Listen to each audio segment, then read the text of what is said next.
তো আমার ভাসুরের ছেলেকে একটা চাঁদমালা করতে বলেছিল স্কুল থেকে। তা ওই জন্য চাঁদমালা বানাতে বসলাম।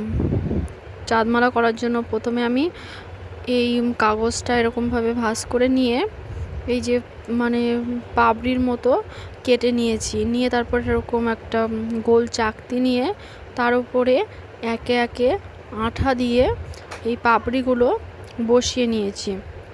তো দুপিঠে এরকমভাবে পাপড়িগুলো বসিয়ে নিয়েছি। বসিয়ে নেওয়ার পরে ওপরে আবার একটা সাদা রকম গোল করে কাগজ কেটে দিয়েছি। তো দেওয়ার পরে এরকমভাবে আমি 3টে কাগজ করে নিয়েছি কালার। তারপর এরকম এই যে ঠাকুরের একটা স্তম্ভ এঁকে নিয়ে সাইডে এই যে বিন্দু বিন্দু মতো কালার করে মানে লাল কালার দিয়ে কালার করে দিয়েছি। তো দেওয়ার পরে একটা এরকম সুতো নিয়েছি, নিয়ে আঠা দিয়ে এরকমভাবে 3টে এই যে যেটা বানিয়েছিলাম সেটা এরকমভাবে সোজা করে বসিয়ে নিয়েছি।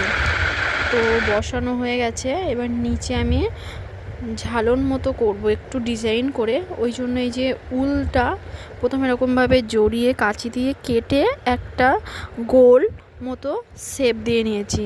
আর এই গোল শেপের নিচে একটা ঝুলন মতো মানে আর একটা অন্য ডিজাইন করার জন্য একইভাবে এরকমভাবে 2টো কালার ব্যবহার করে আমি করে নিয়েছি। নিয়ে তারপরে একটা সুচ দিয়ে তো এটা পরিয়ে নিয়েছি।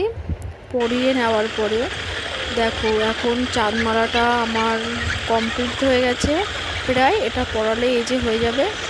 তো আমি অত ভালো করতে পারিনি, যেমন মানে যেরকম চেষ্টা করেছি, কেমন হয়েছে জানি না। তো এই যে আমার এই চাঁদমালা কমপ্লিট হয়ে গেছে, মোটামুটি যেমন হয়েছে চেষ্টা তো করলাম।